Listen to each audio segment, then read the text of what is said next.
करण्याची वेळ संपलेली आहे। डॉक्टर बाबासाहेब आंबेडकरांनी आपल्याला संविधानिक अधिकार दिलेले आहे आणि त्या संविधानिक अधिकाराला जर प्रशासन लढवण्याचा प्रयत्न करत असेल तर सर्व भीमसैनिक हे चौकात चौकात उभे राहून याचा न्याय देतील। बाबासाहेबांनी आपल्यासाठी काय कायद्याची सुव्यवस्था केलेली आहे हे सर्वांना माहिती आहे। तरी पण काल एक मंत्री महोदय बघले का अॅट्रॉसिटीसाठी तुम्हाला पुरावा द्यावा लागेल आहे म्हणे। पुरावा देण्याची वेळ आता यांना पुरावा द्यावा लागेल का? हा सर्व समाज येते, हा पुरावा कमी आहे का? त्यानुसार त्यांच्यावर अॅट्रॉसिटी गुन्हा नोंद झाली पाहिजे। 307 सारखे गुन्हे यांच्यावर पडले पाहिजे। मी काल समक्ष त्या गावामध्ये आपल्या पॅन्थर यांच्या गावी घरी जाऊन आलोय, तिथे भेट घेतली, त्या गावात चौकशी केली असता का त्या कुटुंबावर एकदम प्राणघातक हल्ला झालेला आहे आणि ज्या व्यक्तींनी मारले, मी काल विजू भाऊंबरोबर फोनवर पण बोललो तेच का ज्या व्यक्तींना मारलं त्यांचं आधी तुम्ही बॅकग्राऊंड तपासा। ते दुसऱ्या गावातून या गावात राहण्यासाठी आलेले आहे, त्यांचं रेकॉर्डच क्रिमिनल आहे आणि त्यांना तुम्ही प्रशासन का दाबतंय? त्यांच्या बाजूने प्रशासन का उभं राहतंय?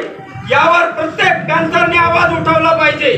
यासाठी मी सर्व भीम सैनिक, सर्व बहुजन समाजातील सर्व पदाधिकारी यांना एक सांगू इच्छितो, आता निषेध नोंदवायचा नाही।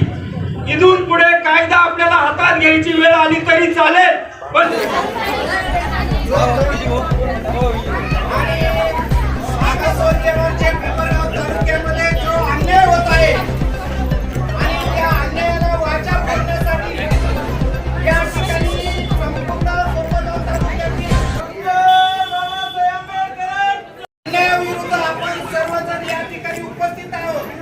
किरण कोपरगाव तालुक्यामधील ज्या कोपरगाव पोलीस स्टेशनने आपलं संरक्षण करायला पाहिजे होतं, ते संरक्षण न करता आपल्या या समाजावर वेळोवेळी अन्याय होत आहे आणि या अन्यायाला वाचा फोडण्यासाठी आपण या ठिकाणी जमलेलो आहोत।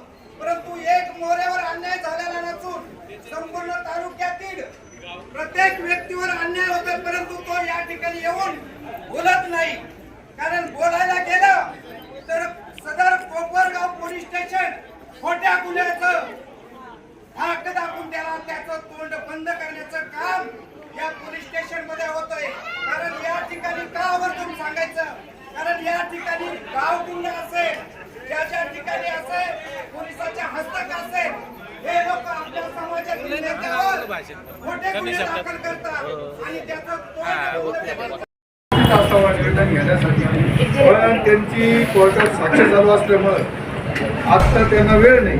त्यांनी शहर पोलीस स्टेशनचे PI वरिष्ठ PI कुंभार साहेबांना विनंती केली का त्यांनी सांगितलं तुम्ही निवेदन करा, जिल्हा पोलीस अधीक्षक साहेबांना देऊ आणि आपल्यासाठी आपण आपली विनंती आम्हाला डेप्युटी साहेबांची वेळ करायची पाहिजे। पण त्या आंदोलनाच्या निमित्ताने आपण ज्या मागण्या केल्या होत्या, सायजी मोरे कुटुंबावर हल्ल्याची निष्पक्ष व सखोल चौकशी करण्यात यावी, तसेच मोरे कुटुंबावर जो खोटा 307 गुन्हा दाखल करण्यात आलेला आहे तो मागे घेण्यात यावे। कोपरगाव ग्रामीण पोलीस स्टेशनचे PI संदीप कोळी साहेब यांची पक्षपाती व अन्यायकारक भूमिका याची चौकशी करण्यात यावी। त्या दिवशी पोलीस निरीक्षक संदीप कोळी साहेब यांना कोणाचे फोन आले, त्या फोनच्या दबावात त्यांनी कारवाई केली, त्यांचे मोबाईलचे सीडीआर तपासण्यात यावे आणि खरंच ज्या गुन्ह्यात आरोपी आहेत त्यांच्यावर कायदेशीर कारवाई करण्यात यावी आणि पीडित सयाजी मोरे कुटुंबाला शासनाकडून संरक्षण व योग्य ती आर्थिक मदत मिळावी असे एवढ्या मागण्या आपण केलेल्या होत्या। त्या मागण्याचं निवेदन आपण सर्वांच्या सहीनी, सकल आंबेडकरी समाजाच्या कार्यकर्त्यांच्या सहीनी त्यांना आज नाही उपलब्ध, डेप्युटी साहेबांनी इथं आपल्याला शहर पोलीस स्टेशनला उद्या वेळ द्यावा आणि हे आंदोलन जरी थांबलं असतं तर आपण कायद्याची लढाई कायद्याच्या पद्धतीने लढणार आहोत। बाबासाहेबांनी जे आपल्याला हत्यार दिलंय पेनच्या हत्याराच्या लढाईने आपण तलवारीची लढाई लढत नाही, तर हत्याराची लढाई म्हणजे पेनची लढाई ते कायदेशीर पोलीस निरीक्षक संदीप कोळी यांच्या विरुद्ध आजच विशेष पोलीस महानिरीक्षक नाशिक विभाग यांच्याकडे, तसंच पोलीस महासंचालक आणि महाराष्ट्राचे मुख्यमंत्री आणि गृहमंत्री देवेंद्र फडणवीस यांना हेच निवेदन देणार, त्या घटनेची सखोल चौकशी झाली पाहिजे। PI संदीप कोळी यांची चौकशी झाली पाहिजे. आपलं आंदोलन जे होतं PI संदीप कोळींची जी भूमिका होती ती पक्षपाती होती, त्याच्या संदर्भात होतो. जर त्यांनी आपल्याला दोन्ही बाजूला न्याय दिला असता डॉक्टर बाबासाहेब आंबेडकरांचा, बाबासाहेब आंबेडकरांचा,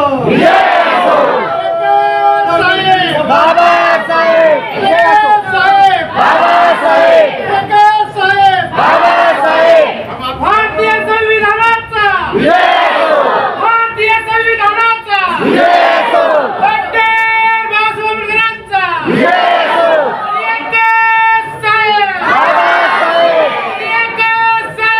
बाबासाहेब आंबेडकरांचा, माननीय पोलीस अधीक्षक सर अहिल्यानगर यांच्या नावाने जे आम्हाकडे जे निवेदन दिलेले आहे, तर त्या निवेदनामध्ये जे काय असेल तर कायद्याच्या चौकटीत राहून कायदेशीर त्यांच्याकडे पोच करण्यात येईल.